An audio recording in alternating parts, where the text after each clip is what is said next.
उसी प्रकार से यदि मैं कहूं कि मैं शास्त्र के हिसाब से अपना जीवन नहीं जीना चाहता, कोई बात नहीं। फिर जब जीवन में पटाखे फूटते हैं ना, समस्याएं आती है ना, तब पता लगता है कि मैं अपने शास्त्र के हिसाब से अपना जीवन नहीं जी रहा हूं। अतः जीवन की समस्याओं का मुकाबला करना पड़ रहा है। क्या आप सबके साथ समय है? गृहिणियां, प्रोफेशनल लोग हैं यहां पर, कई लोगों के व्यवसाय हैं, कई लोग तो अब कुछ लोग रिटायर्ड है तो वो सोचेंगे कि पढ़ाई करेंगे, लेकिन इस उम्र में तो पढ़ाई करना भी बहुत कठिन हो जाता है। कई बार को दृष्टि कितनी कठिन हो जाती है, देखना कितना कठिन हो जाता है। क्या पढ़ेंगे हम समस्त शास्त्रों को? कृष्ण समस्त शास्त्रों का निचोड़ सार दे देते हैं इस गीता के रूप में। इसीलिए क्योंकि ये उपनिषदों का सार है, इसे गीतोपनिषद कहा जाता है। प्रपन्न पारिजाताय तोत्र वेत्रैकपाणये ज्ञान मुद्राय कृष्णाय गीतामृताय दुहे नमः। प्रपन्न पारिजाताय तोत्र वेत्र एक पानय, एक पानय। एक हाथ में, कृष्ण के हाथ में क्या है? घोड़ों की रस्सी, सारथी है अर्जुन के। तोत्र वेत्र एक पानय, एक हाथ में घोड़ों की रस्सी है, रथ चला रहे हैं। ज्ञान मुद्राय कृष्णाय, दूसरा हाथ है ज्ञान मुद्रा में। एक हाथ में घोड़े की रस्सी, दूसरे हाथ में ज्ञान मुद्रा। जो घुड़सवार होता है उसको ज्ञान देने की योग्यता नहीं होती, जो ज्ञान देता है घुड़सवारी नहीं करता। क्या ड्राइवर ज्ञान देगा? और क्या ज्ञानी ड्राइविंग करेगा? यहां तो क्या कॉम्बिनेशन है, ड्राइवर ही ज्ञानी है। एल्बर्ट आइंस्टाइन की कहानी बताता हूं। एक बार एल्बर्ट आइंस्टाइन जी बड़े वैज्ञानिक हैं। Theory of relativity of space and time, ये थियरी मशहूर हो गई। जगह जगह पर जाके इस थियरी का प्रचार कर रहे थे, व्याख्यान दे रहे थे। एक दिन दे देकर 3-4 लेक्चर दे दिए, व्याख्यान दे दिए, बहुत थक गए। कार में यूं लेटे थे, ड्राइवर गाड़ी चला रहा था। ड्राइवर ने कहा, एल्बर्ट जी क्या हुआ? मैं बहुत थका हूं, अगला लेक्चर भी है, कोई शक्ति नहीं लेक्चर देने की। ड्राइवर ने कहा, कोई बात नहीं, मैं दे देता हूं। एल्बर्ट आइंस्टाइन ने कहा, क्या बोला, वापस बोलो। बोला, नहीं, आपका लेक्चर मैंने इतनी बार सुना है कि कंठस्थ हो गया। अब जाके दोहरा दूं, किसी को पता भी नहीं लगेगा और वहां आपको किसी ने देखा भी नहीं है, तो मुझे ये एल्बर्ट आइंस्टाइन समझेंगे। आ गया ड्राइवर। इसी प्रकार से लोग सब बैठे थे, वैज्ञानिक, बड़े बड़े वैज्ञानिक बैठे थे, और शुरू हो गया। एल्बर्ट आइंस्टाइन थोड़ी देर बाहर आके पीछे बैठा देखने के लिए क्या बोल रहा है, और एल्बर्ट आइंस्टाइन अचंभित रह गए। अरे यूं बोल रहे हैं कि सारे वैज्ञानिक बड़े प्रभावित हो गए। व्याख्यान समाप्त हुआ। एक वैज्ञानिक ने हाथ उठाया, मेरा एक प्रश्न है। अब कठिनाई है। तो ड्राइवर सामने खड़े हैं, बोला, पूछिए क्या प्रश्न है। वो तो मान रहे कि एल्बर्ट आइंस्टाइन है, बोलिए क्या प्रश्न है। तो प्रश्न पूछा। ये ड्राइवर ने कहा, इतना साधारण प्रश्न मुझसे पूछते हो? इस प्रकार का साधारण प्रश्न तो मेरा ड्राइवर जो पीछे बैठा है वो भी उत्तर देगा, बोलो। और तब एल्बर्ट आइंस्टाइन ने उसका जवाब दे दिया, उत्तर दे दिया। तब सब वैज्ञानिक अचंभित हो गए, अरे एल्बर्ट आइंस्टाइन का ड्राइवर भी इतना बड़ा ज्ञानी है। अरे लेकिन ज्ञानी और ड्राइवर ये कॉम्बिनेशन बड़ा कठिन है। हाँ? यहां पर कुरुक्षेत्र की रणभूमि पर कृष्ण रथ पर खड़े हैं। तोत्र वैत्र एक पाणय, एक हाथ में घोड़ों की रस्सी सारथी होते हुए, और दूसरे हाथ में ज्ञान मुद्रा, ज्ञान प्रदान कर रहे हैं। कोई घुड़सवार, कोई सारथी, कोई ड्राइवर इस प्रकार का ज्ञान नहीं दे पाएगा। साधारण भूमिका है सारथी की, किंतु दे तो रहे ज्ञान। सर्व उपनिषदों गावो दोग्धा गोपाल नंदन, सारे उपनिषदों की तुलना एक गाय से की जाती है। आजकल के बच्चों को पूछो दूध कहां से आता है, तो उनको पता नहीं गाय से आता है, गोकुल दूध की थैली से आता है। एक बच्चे को पाठशाला में हिंदी विषय में निबंध लिखने के लिए कहा गया, गो माता पर निबंध लिखिए। तो इसने निबंध लिखा, गो हमारी माता है, हमको कुछ नहीं आता है। 2 वाक्य लिखे बस। परीक्षक ने पर्चा पाया तो परीक्षक ने नंबर देते हुए लगा, बैल तुम्हारा बाप है, नंबर देना पाप है। कौन गाय को जानता है? समस्त उपनिषदों की तुलना गाय से की गई है। सर्व उपनिषदों गावो दोग्धा गोपाल नंदना, और जो ग्वाला है वो है गोपाल नंदन कृष्ण। बछड़ा कौन है? अर्जुन। जब तक बछड़ा ना हो ना दूध नहीं निकलता, जब तक अर्जुन नहीं होगा क्या दूध निकलेगा? और दूध क्या है? गीता। गाय के शरीर का सार है दूध, सारे उपनिषदों का सार है गीता। और आप लोगों ने, कितने लोगों ने दूध निकाला है? गाय को दोहा है कभी यहां पर? आपने दोहन किया है? गाय दोहन, गो दोहन। जब आप गाय गो दोहन करें ना, इन दो उंगलियों का प्रयोग होता है, अंगूठे का और पहली तर्जनी का। तर्जनी कहते हैं ना इसको, इस उंगली को, पहली उंगली का प्रयोग होता है यूं। कृष्ण समस्त उपनिषदों का सार दोह रहे हैं। यदि सारे उपनिषद एक गाय के समान है और गीता दूध के समान है, तो ये ग्वाले कृष्ण खड़े हैं। एक तो है सारथी, दूसरे ग्वाले का भी रूप धारण कर लिया यहां पर। कुरुक्षेत्र की रणभूमि पर कितनी भूमिकाएं निभा रहे हैं देखिए भगवान श्री कृष्ण। सारथी की भूमिका, तोत्र, एक वेत्र, एक पाने, और साथ ही साथ एक ग्वाले की भूमिका निभा रहे हैं। कहते ये उपनिषद 108 एक कलयुग के निकम्मे समझेंगे नहीं, आलसी जीव समझेंगे नहीं, अल्पायुषी अल्प बुद्धि वाले जीव समझेंगे नहीं। इनका निचोड़ दूध निकालना पड़ेगा, और इसलिए यूं दो उंगलियों से दूध निकालते हैं, और वही है ज्ञान मुद्रा। लो अर्जुन, ये गीतामृत पियो। सर्व उपनिषदो गावो दोग्धा गोपाल नंदन पार्थ वत्सः सुधीर भोक्ता दुग्धम गीतामृतम महत। और एक भूमिका निभा रहे हैं कृष्ण यहां पर, किसान की भूमिका। कुरुक्षेत्र की रणभूमि पर सारथी भी है, ग्वाले भी हैं, किसान भी है। किसान क्या करता है? धान निकलता है ना, धान, उस धान पर छिलका होता है। इंग्लिश में उसको हस्क कहते हैं, हिंदी में तो छिलका कहते हैं, भूसा कहते हैं, कई बार अलग अलग शब्द होते हैं, लेकिन भूसी कहते हैं। जी हां, बिल्कुल, भूसा, भूसी।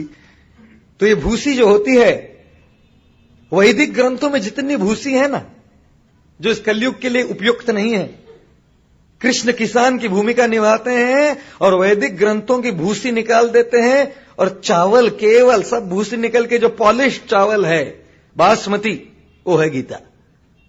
सारे वैदिक ग्रंथों का जो कुछ है, जो आवश्यक नहीं कलयुग के लिए, वो निकालकर निचोड़ सार प्रस्तुत करते हैं गीतामृत के रूप में। चौथी भूमिका निभा रहे हैं यहां पर कुरुक्षेत्र की रणभूमि पर, एक रसोइये की भूमिका।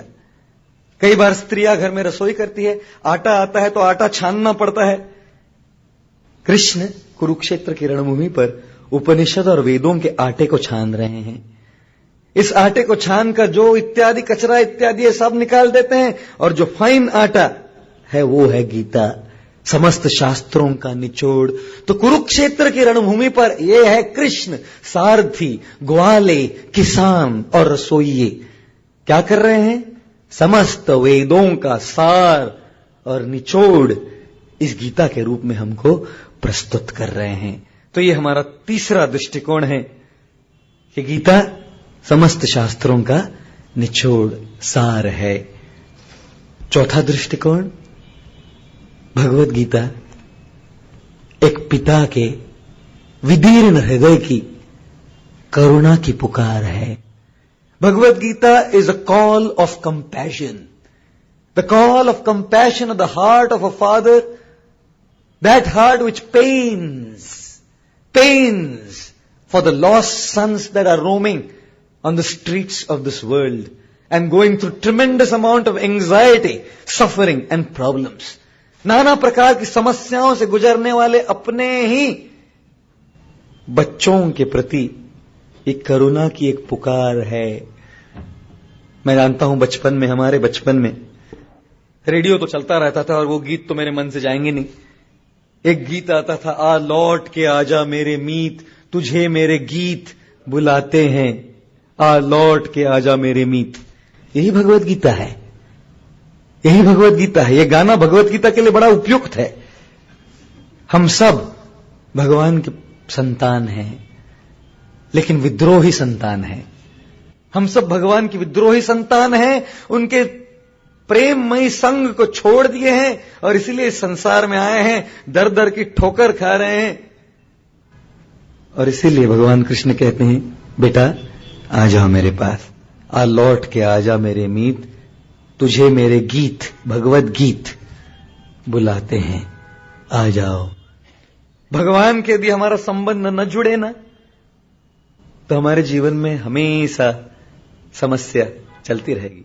गीता का संदेश ये नहीं कि समस्या का निवारण होगा, गीता का संदेश है समस्या का मुकाबला कैसे होगा, और इस पर मैं कल विस्तृत रूप से चर्चा करने वाला हूं कि जीवन की समस्याएं जाएंगी नहीं, इस संसार में समस्याएं तो रहेंगी जरूर, लेकिन डट के इस समस्याओं का मुकाबला कैसे किया जाए, भगवान का आश्रय लेकर, भगवान के साथ हमारा संबंध जोड़कर, योग साधना के द्वारा कैसे इन समस्याओं का मुकाबला अच्छा किया जाए, ये गीता का संदेश है। नहीं तो आजकल के बच्चे तो हाय हाय इतने स्वार्थी होते, माता पिता की बात मानते कहां हैं। माता पिता की बात मानने तो वो आजकल की जो पीढ़ी है सुनते नहीं, प्राय देखा गया है, बस अपनी मनमानी करते रहते। हम उसी प्रकार से अपनी मनमानी करके यहां आए हैं। गीता क्या है, पिता कह रहे बेटा बात मान लो मेरी। भगवत गीता एक पिता के हृदय की करुणा की पुकार। एक बार एक शिक्षिका ने बच्चे से कक्षा में पूछा, बेटे बड़े होके क्या बनोगे? उसने कहा दूल्हा। बेटा मेरा मतलब है पिताजी तुमसे क्या चाहते हैं? बोलते बहू। अरे निकम्मे, मां तुम्हारे लिए क्या चाहती है? बोले दुल्हन। बोले अरे तेरे परिवार की क्या अपेक्षा है तुमसे? एक पोता। अरे तुम्हारे जीवन का मकसद क्या है बेटे? हम दो हमारे दो। विद्रोही बच्चे जो होते हैं ना, स्वार्थी बच्चे जो होते हैं, केवल अपने दृष्टिकोण से सोचते हैं। आजकल की पीढ़ी तो ऐसी है। वही माता पिता जिन्होंने अपना जीवन उन पुत्रों के लिए, उन पुत्रियों के लिए दे दिया, कृतज्ञ होते हैं। बड़े जो हो जाते हैं और कृतज्ञता का प्रदर्शन करते हैं, कोई कृतज्ञता नहीं, no gratitude in the heart. और इसीलिए इस प्रकार की विद्रोही संतान, फिर भी माता पिता का हृदय जो है ना, अपने बच्चों के लिए हमेशा विदीर्ण रहता है। कितना ही बच्चे कितने ही मां बाप के मुंह पे थूक क्यों न दे, किंतु माता पिता का हृदय तो मोम के समान पिघलता रहता है अपने पुत्रों के लिए, अपनी पुत्रियों के लिए। विचार कीजिए, आप में से कई लोग माताएं हैं, पिता है, आप अपने बच्चों के प्रति आपके कितना प्रेम है। कई बार बच्चा बात मानता नहीं, कई बार बच्चे हमारी देखभाल करते नहीं, फिर भी हृदय में उनके प्रति प्रेम होता है। तो एक मनुष्य के हृदय में यदि इस प्रकार की करुणा और प्रेम हो, तो क्या भगवान के हृदय में उनके संतानों के प्रति प्रेम नहीं होगा क्या? इसीलिए गोलोक धाम, श्री वैकुंठ धाम को छोड़कर इस पृथ्वी में एक मानव रूप धारण करके आते हैं, अपनी ही संतानों को अपना प्रेम प्रदर्शित करने हेतु और दिखाने हेतु कि बेटा मैं चाहता हूं तुम आ जाओ, घर आ जाओ। घर आ जाओगे ना, इस प्रकार दर दर की ठोकर नहीं खानी पड़ेगी। तो गीता भगवान के हृदय की करुणा की एक पुकार है। पांचवा और अंतिम दृष्टिकोण गीता क्या है? गीता समस्त समाज को दिशा दिखाने वाला एक ग्रंथ है। मैं प्राय विदेश जाया करता हूं, और विदेश में यदि आप एक स्थान से दूसरा स्थान जाना चाहते हैं ना, तो आप तो या तो मैप नक्शे की जरूरत पड़ती है, या फिर आजकल एक जीपीआरएस मिलता है, उसको सैटेलाइट नेविगेशन, सैटनैव कहते हैं, उसको लगा देते हैं। इंग्लैंड में तो बहुत प्रख्यात है, मैं जाता हूं लंदन, हमेशा हर साल 2-3 बार जाता हूं, तो वहां पर लगाते हैं। जहां भी प्रवचन के लिए कोई मुझे ड्राइविंग करने आता है, गाड़ी में मैं बैठता हूं, वहां पर वो सैटनैव लगा देते हैं, कहां है वो एड्रेस लिख देते हैं, कहां जाना है वो एड्रेस लिख देते हैं, और पूरा नक्शा वहां पे आ जाता है। और बोलती भी है कई बार वो, now 2 yards from now take a left turn, after 5 yards there is a roundabout, go around the roundabout, take a right turn, 5 yards from now there is a hidden police camera, slow down। वो भी बोलती है। तो मैं पहली बार जब उसमें बैठा तो मैंने सोचा इसको कैसे पता लगा है कैमरा है। तब मैंने अपने इंजीनियरिंग का दिमाग का प्रयोग किया, सैटेलाइट नेविगेशन, इस सैटेलाइट से सारी जो जानकारी है आ रही है, यहां से वहां जाना है, कैसे जाएंगे, कौन से रास्ते पे ट्रैफिक है, 5 रास्ते हैं, कहां पर पुलिस कैमरा है, ये तो सैटेलाइट नेविगेशन समस्त बता देता है। भारत में काम ही नहीं करेगा, पता कैसे बताएंगे? पता बरगद के पेड़ के नीचे, नाई की दुकान के पीछे, बैंक के सामने, घर नंबर 320, गटर के सामने, कैसे?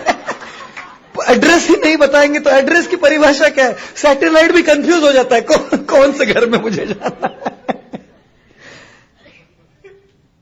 आज हमारा एड्रेस क्या है? ये भौतिक संसार। कौन से एड्रेस तक पहुंचना है? आध्यात्मिक संसार। असतोमा सतगमा, आज का एड्रेस है असत, यात्रा कहां तक की है? सत। तमसोमा ज्योतिर्गमा, आज का मेरा एड्रेस है अंधकार, कहां तक पहुंचना है? ज्योतिर्गमा। मृत्योर्मा अमृतम गमा, आज मैं हूं इस मृत्युमय संसार में, पहुंचना कहां है? उस अमृत संसार में। मार्ग कौन सा है जी? कौन कौन से अलग अलग रास्ते हैं जी? कौन से रास्ते पे ज्यादा ट्रैफिक मिलता है? कौन से रास्ते में ज्यादा बाधाएं आएंगी? कौन से रास्ते पे पुलिस का कैमरा लगेगा? ये बताने वाला सैटेलाइट नेविगेशन सिस्टम है गीता। आज मैं यहां हूं, पहुंचना वहां है। कौन कौन से रास्ते हैं?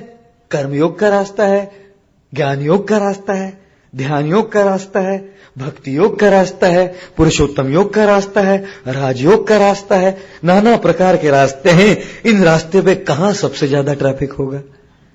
इस रास्ते में कहां सबसे ज्यादा बाधाएं आएंगी? कलयुग के लिए कौन सा रास्ता मुझे जल्द से जल्द मेरे गंतव्य स्थान पे पहुंचाया देगा? ये बतलाने वाला सैटनैव सिस्टम, नक्शा, जीपीआरएस सिस्टम है भगवत गीता। दिशाहीन समाज को दिशा देने वाला यह ग्रंथ है भगवत गीता। आजकल लोग बाहर जॉगिंग करने की बजाय जिम में जाके वो ट्रेडमिल पे भागते रहते हैं, एसी चला के। पसीना नहीं आएगा, एक्सरसाइज का फायदा क्या? भागते रहेंगे 4 घंटे भागेंगे, पहुंचेंगे कहां? कहीं नहीं। ये आधुनिक समाज है। प्रयास चालू है, भागना चालू है, पहुंच कहां रहे हो? ऐसे सवाल नहीं पूछे जाते जी आजकल। गीता इस दिशाहीन समाज को, भाग तो हम रहे हैं, भागिए, कोई दिक्कत नहीं, भागने को दिशा दीजिए। पैसा कमा रहे हैं, कोई बात नहीं, कमाइए, उस पैसा कमाने को एक अर्थ दीजिए, दिशा दीजिए। पारिवारिक जीवन में जी रहे, कोई बात नहीं, पारिवारिक जीवन अवश्य रूप से स्वीकार कीजिए, उस पारिवारिक जीवन को दिशा दीजिए। भगवत गीता का संदेश छोड़ना नहीं है, भगवत गीता का संदेश जोड़ना है। इस जोड़ने को योग कहते हैं। कर्म योग, ध्यान योग, ज्ञान योग, भक्ति योग, जिसकी हम चर्चा कल विस्तृत रूप से करेंगे। कैसे भगवान से हम अपना संबंध जोड़ सकते हैं। श्रील प्रभुपाद जी के गीता दर्शन, क्या ये सब प्रभुपाद जी का गीता दर्शन समझा रहा हूं, केवल आज भूमिका प्रस्तुत कर रहा हूं। तो ये 5 दृष्टिकोण हैं। गीता क्या है? गीता एक औषधि है अपने मानसिक आध्यात्मिक स्वास्थ्य के लिए। गीता क्या है? गीता एक अनोखा गीत है जो हमारे जीवन में परिवर्तन ले आएगा। गीता क्या है? गीता समस्त वैदिक ग्रंथों का, उपनिषदों का सार है। गीता क्या है? एक पिता के करुणा की पुकार है कि बेटा वापस लौट के आ जा। गीता क्या है?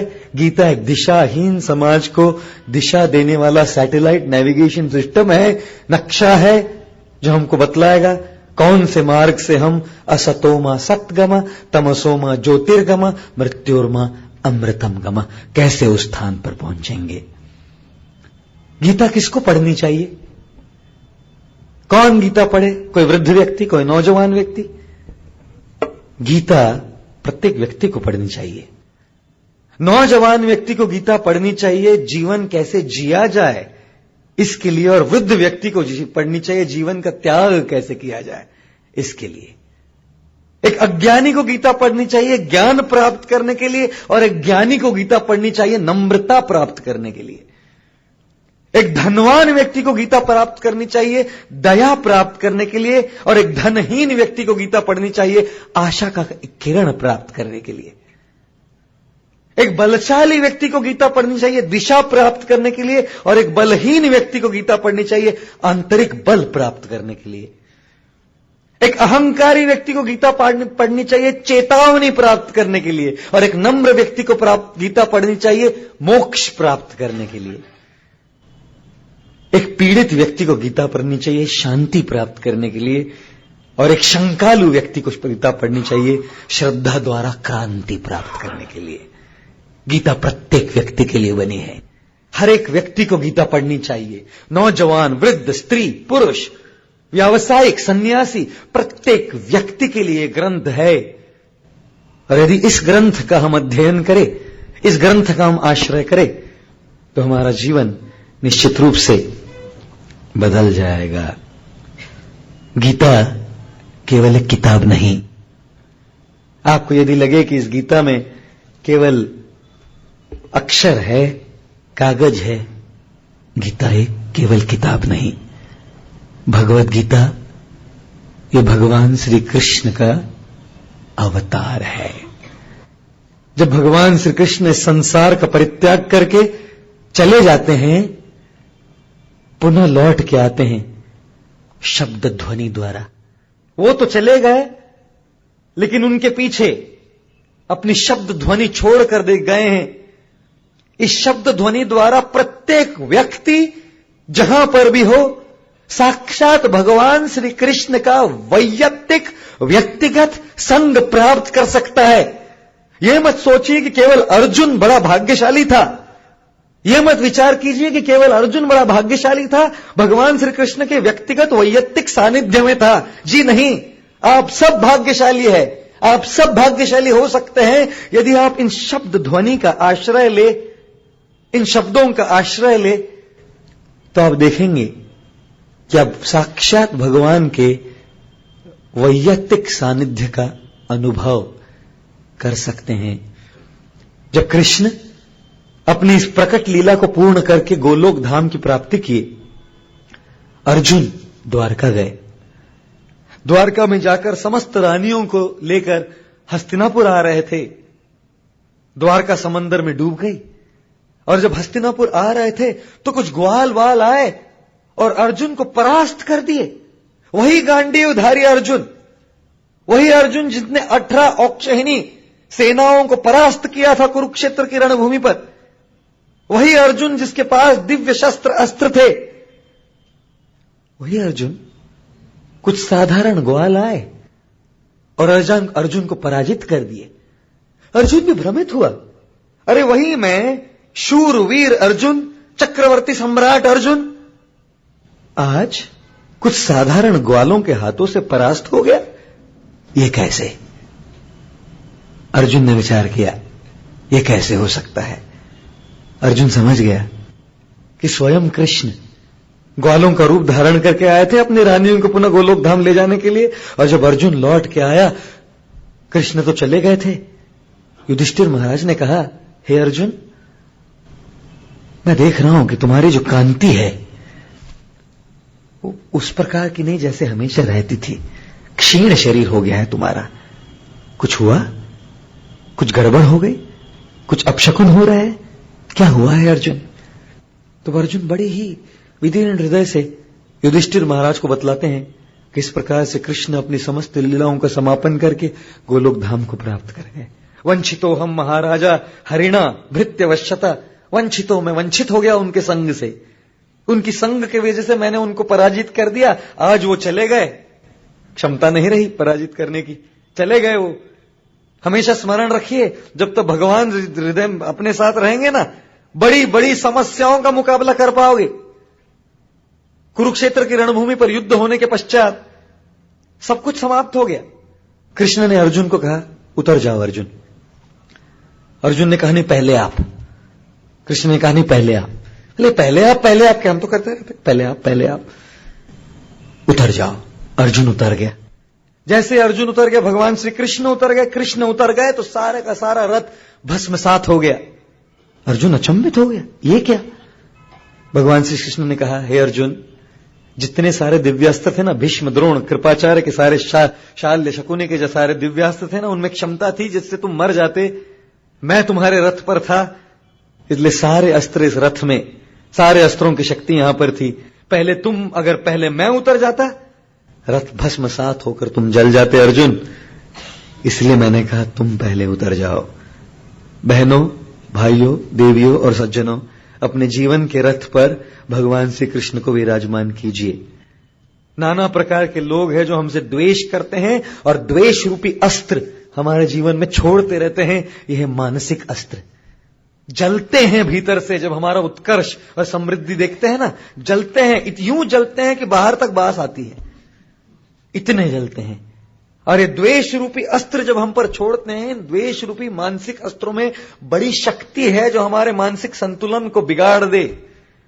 कई बार नाना प्रकार का जादू टोना और नाना प्रकार के तंत्र यंत्र करते रहते हैं लोग। तो कृष्ण को अपने जीवन रूपी रथ पर विराजमान कीजिए।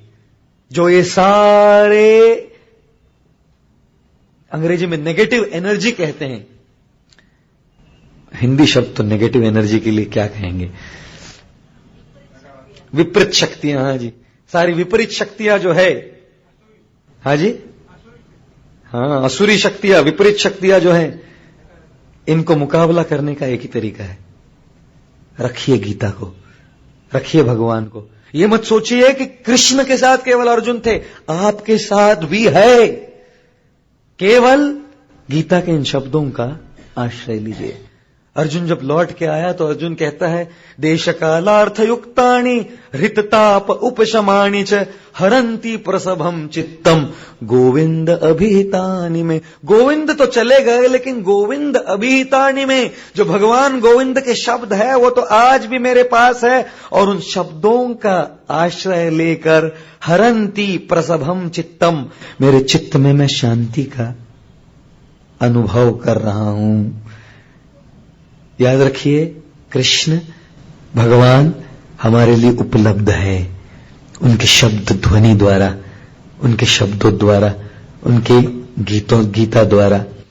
और भले ही ये समझ में आए, समझ में नहीं आए, याद रहे, याद नहीं रहे, पढ़िए, सुनिए, कोई बात नहीं, याद रहे नहीं रहे। कई बार लोग आके कहते हैं, अरे स्वामी जी, प्रभु जी, महाराज जी, संत जी, महंत जी, कुछ याद ही नहीं रहता। इतने प्रवचन सुने हैं, सत्संग में कुछ याद ही नहीं रहता। और कई बार तो कुछ समझ में ही नहीं आता, क्या बोलते हैं समझ में ही नहीं आता। कोई बात नहीं। एक बार एक व्यक्ति सत्संग में जाया करता था। सत्संग वाले इस व्यक्ति ने अखबार में, 30 साल सत्संग में सप्ताह में 3 बार जाता था, अखबार में एक लेख लिखा, सब लोगों को सत्संग में जाना बंद कर देना चाहिए। क्यों?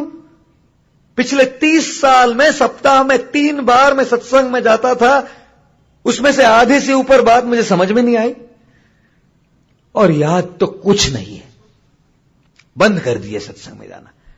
तो एक महानुभाव जी थे, उन्होंने ये लेख पढ़ा, उन्होंने भी एक लेख लिखा, विपरीत लेख, हर एक व्यक्ति को सत्संग में जाना चाहिए। और उन्होंने एक उदाहरण दिया। उन्होंने उदाहरण दिया कि पिछले 30 साल से मैं शादीशुदा हूं और पिछले 30 साल में मेरी पत्नी ने 3 बार रोज मुझे भोजन खिलाया है। कई बार भोजन में क्या खिलाया ये तो मुझे समझ में आता ही नहीं था। और अगर आप मुझे पूछो कि 10 साल पहले सोमवार के दिन 30 दिसंबर को आपने क्या खाया था, मुझे कोई स्मरण नहीं। लेकिन एक बात जरूर जानता हूं, भले याद रहे न रहे, भले समझ रहे, समझू या न समझू, यदि वो खाता नहीं तो आज जीता नहीं। और इसीलिए उस खाने की वजह से मुझे 3 चीज प्राप्त हुई, तभी स्वाद, भूख मिट गई और शारीरिक बल प्राप्त हुआ। इसीलिए गीता भोजन के समान है, समझ में आए या न आए, याद रहे या न रहे, सुनते रहिए, पढ़ते रहिए, सुनाते रहिए। स्वाद आए न आए, बल तो आंतरिक जरूर मिलेगा, अवश्य मिलेगा। श्रील प्रभुपाद जी की गीता को भगवत गीता यथारूप कहा गया है। क्यों गीता यथारूप कहा गया है, इसको कहते हुए आज की इस चर्चा को मैं यहां विराम दूंगा। और हाँ जी बिल्कुल, 15 मिनट और है, 15-20 मिनट है और 15-20 मिनट तक और चर्चा करेंगे और फिर आज के इस सत्र को विराम देते हुए कल के संध्याकालीन सत्र में दोबारा 5:30 बजे श्रील प्रभुपाद जी के गीता दर्शन पर हम चर्चा करेंगे। और मेरा प्रयास है कि संपूर्ण 18 अध्याय में क्या सार है प्रत्येक अध्याय का, ये प्रस्तुत करना। देखते हैं हो पाएगा कि नहीं, जितना हो पाए हमारी भलाई के लिए, आपकी भलाई के लिए तो मैं जानता नहीं है कि नहीं, मेरी भलाई के लिए तो अवश्य है। हरंती प्रसभम चित्तम गोविंद अवहितानि में, केवल गोविंद के शब्दों का स्मरण करते हुए और उनका कीर्तन करते हुए मुझे तो अवश्य शांति प्राप्त होगी और भक्ति प्राप्त होगी। कई बार हिंदी ऐसी भाषा है ना, हिंदी भाषा में कई अर्थ निकलते हैं। हिंदी मराठी कोई भी भाषा देखिए, कई अर्थ निकलते हैं उसके। अंग्रेजी तो भाषा, हिंदी भारतीय लोग जब अंग्रेजी बोलते हैं ना, उनकी अंग्रेजी तो बड़ी मजेदार होती है, बहुत मजेदार अंग्रेजी बोलते हैं। मैंने एक बार एक व्यक्ति ने कहा, can you get me some hot chapatis. Hot ऐसा कोई अंग्रेजी में नहीं होता। हम बताए गरम चपाती खानी तो उसको बोलता है हॉट चपाती। और हाल ही में कैंपियन स्कूल में पढ़ा हुआ एक लड़का, कैंपियन स्कूल में पढ़ता है, बड़ी पाठशाला, अंग्रेजी पाठशाला। वो मेरे साथ बस में जा रहा था, द्वारका से हम लोग सोमनाथ जा रहे थे। 10वीं का लड़का था, मेरे बगल में बैठा था। सब प्रसाद बांट रहे थे सबको, तो सबको भोजन दे रहे थे बस में ही। तो वो बोल रहा है, give me less of everything. सबका कम देना थोड़ा। भारतीय अंग्रेजी तो मतलब मानना पड़ेगा अंग्रेजी को। जब भारतीय लोग अंग्रेजी बोलते हैं ना, सही में मजा आता है सुनने में। खैर ये विषय नहीं है आज का, इस पे मैं 2 घंटे का प्रवचन कर सकता हूं। भारतीय अंग्रेजी इस पे 2 घंटे का प्रवचन हो सकता है। खैर, हिंदी में यदि कोई कहे माधुरी शर्मा गई, इसके 2 अर्थ निकलते हैं। माधुरी शर्मा गई, माधुरी शर्मा गई, एक ही वाक्य है, हिंदी वाक्य है। माधुरी शर्मा गई, माधुरी शर्मा गई। मराठी में आप लोग कुछ मराठी जानते होंगे, तो एसटी बस का जो स्टैंड होता है वहां हमेशा लिखते हैं, ये थे थुंकू नए। तो वो एक बार जो पेंटर पेंटिंग कर रहा था, उसने थुंकू और नए का न एक साथ जोड़ दिया, तो ये थे थुंकुन ये, तो थुक के आया वहां जोर से। ये थे थुंकू नए का, ये थे थुंकू नए, अर्थ ही बदल गया पूरा, एक इधर उधर हो गया। और अंग्रेजी में ब्रिटिश काल में एक ब्रिटिश साहब ने ऑर्डर भेज दी, टेलीग्राम भेजा, hang him exclamation not let him go. तो एक्सक्लेमेशन मार्क, उद्गार चिन्ह एक आगे बढ़ गया, hang him not let him go, छोड़ दिया उसको। हिंदी, मराठी, अंग्रेजी, गुजराती, एक ही वाक्य के कई अर्थ निकलते हैं। संस्कृत को मान सोचिए, संस्कृत में एक ही शब्द के कई अर्थ होते हैं। और यदि तर्क वितर्क किया जाए तो जो भगवान श्री कृष्ण कहना चाहते हैं वो अर्थ हमें नहीं मिलेगा। जो कृष्ण हमको बोलना चाह रहे हैं, यदि हम तर्क वितर्क करने लगे, क्योंकि एक शब्द के 10 अर्थ निकलते हैं, तो अगर मैं अपना अर्थ निकालूं तो कृष्ण जो मुझे अर्थ देना चाहते हैं वो तो मैं खो बैठा। संस्कृत के एक श्लोक का मैं आपको उदाहरण देता हूं।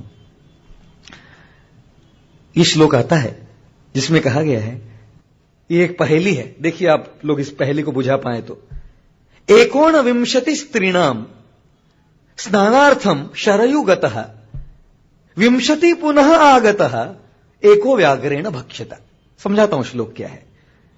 19 अर्थात 19, विंश अर्थात 20, 19 अर्थात 19, जैसे 19 कहते हैं मराठी में, 19।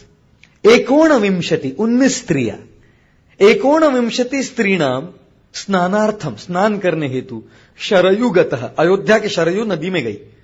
19 स्त्रीणाम स्नानार्थम शरयुगतः 20 पुनः आयात, स्नान करके आई तो 20 आई लौट के। एको व्याघ्रेण भक्षिता, एक को बाघ ने खा लिया।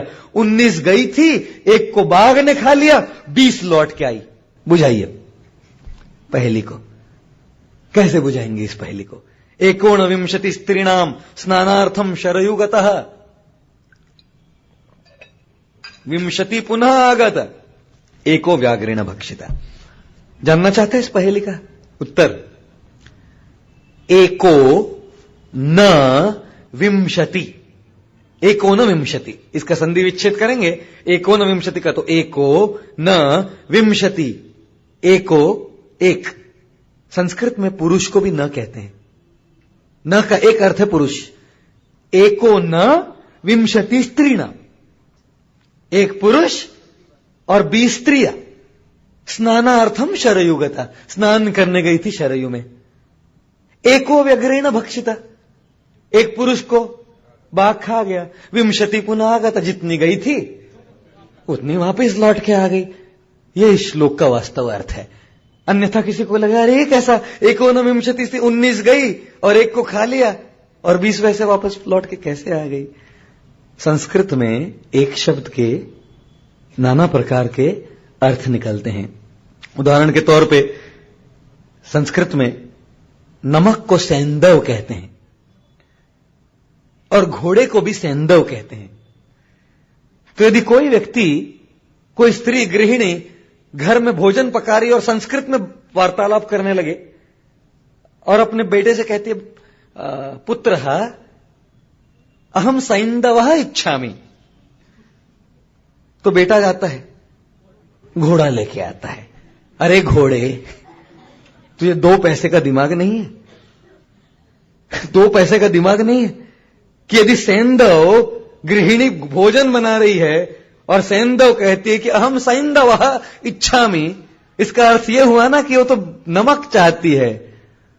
और यदि रणभूमि में कोई योद्धा हो और अपने किसी दूसरे योद्धे को बुलाए और कहने लगे अहम सैंदवः इच्छामि, तो टाटा सॉल्ट लेकर जाएगा?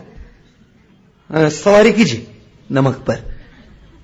संस्कृत में एक ही शब्द के कई अर्थ निकलते हैं और इसीलिए क्योंकि एक शब्द के कई अर्थ निकलते हैं, गीता का जो अर्थ है, वास्तविक अर्थ, यथारूप अर्थ, जो भगवान स्वयं हमको बतलाना चाहते हैं, यह समझना बड़ा कठिन है। क्योंकि कोई भी किसी भी शब्द के नाना अर्थ निकाल के बता सकता है कि यह गीता का मतलब हुआ।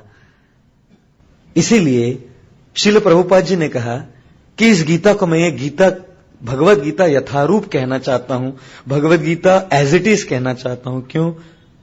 क्योंकि यह गीता कृष्ण से जो प्रारंभ हुई है उससे परंपरा में आती है। प्रभुपाद जी कहा करते थे मैं एक डाकिये के समान हूं। जब डाकिया आपको लाकर कुछ दे देता है, मनी ऑर्डर दे देता है, तो कोई पैसे मिलाता नहीं, कुछ पैसे घटाता नहीं, as it is money order दे देता है, यथारूप उस मनी ऑर्डर को दे देता है। जिस प्रकार से डाकिया न तो कुछ मिलाए न तो कुछ घटाए, गीता पर जो टीका टिप्पणी करते हैं न तो उसको कुछ अपना मन घड़ंत तर्क मिलाना चाहिए, न ही उसमें से कुछ निकालना चाहिए। जिस प्रकार से परंपरा में पारंपरिक तरह से गीता आई है, उस तरह से अपने गीता का विश्लेषण प्रस्तुत करना चाहिए। उस गीता को गीता यथारूप कहते हैं, Bhagavad Gita as it is. Krishna क्या कहना चाहते हैं, मैं क्या कहना चाहता हूं, यह महत्वपूर्ण नहीं। यदि किसी के तर्क वितर्क को मैं समझना चाहूं गीता पर, तो मैं अपना तर्क वितर्क करता हूं ना। यदि किसी के मानसिक दृष्टिकोण को मैं समझना चाहूं, तो अपना मानसिक दृष्टिकोण से मैं संस्कृत भाषा को समझ सकता हूं। और इसीलिए श्रील प्रभुपाद जी ने यह भगवत गीता विश्व को प्रस्तुत की है, भगवत Gita as it is, Bhagavad Gita यथारूप, जिसकी 80 से अधिक भाषाओं में अनुवाद हुआ है। कहने का तात्पर्य यह नहीं है कि केवल यही यथारूप गीता है, यह कहने का तात्पर्य नहीं है। कई बार लोगों को यूं लगता है कि ये इस्कॉन वाले बहुत ही ज्यादा कट्टर है, फेनेटिक है और बहुत ही अपना ही बैंड बाजा पीटते रहते हैं, डंका पीटते रहते हैं। जी नहीं, कहने का तात्पर्य बिल्कुल ये नहीं कि केवल ये ही एक संस्करण है जो गीता की समझ को दे सके। कहने का तात्पर्य यह है कि भगवान श्री कृष्ण से जो आती है परंपरा, उस परंपरा में जिसने इस ज्ञान को प्राप्त किया हो, ऐसे पारंपरिक तरीके से जो ज्ञान प्राप्त हुआ है, वो यदि इस गीता पर टीका टिप्पणी करे, तो भले ही वो इस्कॉन में हो या इस्कॉन में नहीं हो, उसका कोई मतलब नहीं है। इस्कॉन ने तो इसका केवल विश्व प्रचार किया है। और हाल ही में श्रॉफ जी ने बताया, श्रीमती श्रॉफ जी ने बताया कि गीता में रशिया में किस प्रकार से बहिष्कृत हो गई गीता। और इस्कॉन की तरफ से हम सारे भारतीयों को और सारे भारतवर्ष को और भारत सरकार को आभार व्यक्त करना चाहते हैं, क्योंकि एक समय पर गीता को बहिष्कृत कर रहे थे, उसके बाद प्रभुपाद जी की भगवत गीता यथारूप को बहिष्कृत कर रहे थे। गीता से हमको कोई दिक्कत नहीं, लेकिन गीता यथारूप से हमको दिक्कत है। ये रशियन सरकार के कोई कोर्ट में चल रहा था, साइबेरिया के टॉम्स्क सिटी में। और तब यहां पर प्रस्तुत किया गया कि अरे 80 से अधिक भाषाओं में 40 से अधिक वर्षों में ये गीता का संस्करण चल रहा है। हजारों करोड़ों लोगों के जीवन में इस गीता ने यदि परिवर्तन लाया है, तो ये गीता का संस्करण गलत कैसे हो सकता है? और सब लोगों के प्रार्थना से और सब लोगों के सहयोग से ये केस जीत गए और भगवान की दया से गीता पर को बहिष्कृत नहीं किया गया, भगवत गीता यथारूप को। तो इस प्रकार से भगवत गीता यथारूप जो है वो कृष्ण के मन को प्रस्तुत करने का एक प्रयास है। क्योंकि संस्कृत श्लोक में एक श्लोक के कई अर्थ निकलते हैं, परंपरा में आए हुए इस अर्थ को देने का एक प्रयास है। और परंपरा में आए हुए कई ऐसे गीता के संस्करण होंगे और निश्चित है वो भी भगवत गीता यथारूप ही है। केवल उन भगवत गीता यथारूप को ये शीर्षक नहीं दिया गया कि ये भगवत गीता यथारूप या एज है। योग्यता क्या होनी चाहिए? परंपरा से कनेक्शन होना चाहिए। भगवान श्री कृष्ण से आने वाली जो परंपराएं हैं, कृष्ण ने ब्रह्मा जी को ज्ञान दिया, ब्रह्मा जी ने नारद जी को दिया, नारद जी ने व्यास जी को दिया, व्यास जी की परंपरा में आते हुए मध्वाचार्य, रामानुजाचार्य, निम्बार्काचार्य, विष्णु स्वामी जैसे नाना आज प्रकार के महान महान आचार्य इस देश में हुए हैं। इन आचार्यों की परंपरा में आने वाले यदि कोई व्यक्ति गीता का संस्करण हमें प्रस्तुत करे, उस गीता को भी हम गीता रूप यथारूप ही कहेंगे। केवल उस गीता का शीर्षक भगवत गीता यथारूप नहीं है। तो इस प्रकार से आज के इस सायंकालीन सत्र में मैंने केवल भगवत गीता की भूमिका समझाई है। दोबारा दोहराता हूं, मैंने आज क्या चर्चा की। सर्वप्रथम हमने गीता की पहचान समझी कि गीता क्या है। 5 दृष्टिकोण हमने देखे। भगवत गीता एक औषधि है हमारे आध्यात्मिक और मानसिक स्वास्थ्य के लिए। भगवत गीता एक अनोखा गीत है जिससे जीवन में परिवर्तन आया है। भगवत गीता समस्त शास्त्रों का निचोड़ सार है। भगवत गीता एक पिता के करुणा की पुकार है और भगवत गीता दिशाहीन समाज को दिशा देने वाला नक्शा है, सैटेलाइट नेविगेशन सिस्टम है, जीपीआरएस सिस्टम है। तत्पश्चात हमने चर्चा की गीता किसको पढ़नी चाहिए। प्रत्येक व्यक्ति को पढ़नी चाहिए। नौजवान व्यक्ति को पढ़नी चाहिए, वृद्ध व्यक्ति को पढ़नी चाहिए, ज्ञानी को पढ़नी चाहिए, अज्ञानी को पढ़नी चाहिए। और हमने चर्चा की क्यों पढ़नी चाहिए। नौजवान व्यक्ति को जीवन जीने के लिए, वृद्ध व्यक्ति को जीवन छोड़ने के लिए, ज्ञानी व्यक्ति को नम्रता के लिए, अज्ञानी को ज्ञान के लिए, धनवान को दया के लिए, धनहीन को आशा के लिए, पीड़ित को शांति के लिए, अश्रद्धालु को श्रद्धा की क्रांति के लिए भगवत गीता का अध्ययन करना चाहिए। तत्पश्चात हमने देखा गीता केवल एक किताब नहीं, गीता साक्षात भगवान है। यदि हम गीता का आश्रय लें और पढ़े तो भगवान के व्यक्तिगत सानिध्य की प्राप्ति हम कर सकते हैं। ठीक उसी प्रकार से जैसे अर्जुन ने की। भगवान श्री कृष्ण जब इस संसार को छोड़कर गोलोक प्राप्त चले गए, द्वारका से और रानियों को लेकर आए और जब युधिष्ठिर महाराज से मिले तो अर्जुन ने कहा, कृष्ण के उन्हीं शब्दों का स्मरण करते हुए, स्मरंती प्रसभम चित्तम गोविंद अभीतानि में, मैं कृष्ण के व्यक्तिगत सानिध्य का अनुभव कर रहा हूं। भाइयों और बहनों, देवियों और सज्जनों, आप सब कृष्ण के इस व्यक्तिगत संगति का अनुभव करने के लिए आमंत्रित है भगवत गीता के अध्ययन द्वारा। तत्पश्चात हमने चर्चा की, भले ही गीता हमें स्मरण रहे न रहे, समझ में आए न आए, यदि इसका अध्ययन हम करते रहे तो हमारी आध्यात्मिक बल बना रहेगा। अंत में हमने चर्चा की कि प्रभुपाद जी के गीता के संस्करण का नाम भगवत गीता यथारूप क्यों है। क्योंकि संस्कृत में एक ही शब्द के नाना अर्थ निकल सकते हैं और क्योंकि श्रील प्रभुपाद जी ने कृष्ण से आती हुई परंपरा में उस ज्ञान को डाकिए की तरह बिना कुछ न मिलाए, बिना कुछ घटाए, बिना कुछ मिलाए देने का प्रयास किया। इसीलिए इस गीता के संस्करण को नाम पड़ा भगवत गीता यथारूप, भगवत गीता एज इट इज। पुनः मैं प्रेमपुरी ट्रस्ट के समस्त व्यवस्थापकों का हार्दिक आभार व्यक्त करना चाहता हूं कि उन्होंने मुझे यहां पर आकर आप सबकी सेवा करने का यह स्वर्ण अवसर प्रदान किया है। आप सब श्रोताओं का मैं पुनः हार्दिक आभार व्यक्त करना चाहता हूं कि आप लोग सब अपने मूल्यवान समय निकालकर यहां पर इस गीता श्रृंखला प्रवचनमाला में भाग लेने के लिए आए हैं। आपका मैं बहुत बहुत आभारी हूं। बहुत बहुत धन्यवाद। हरे कृष्ण।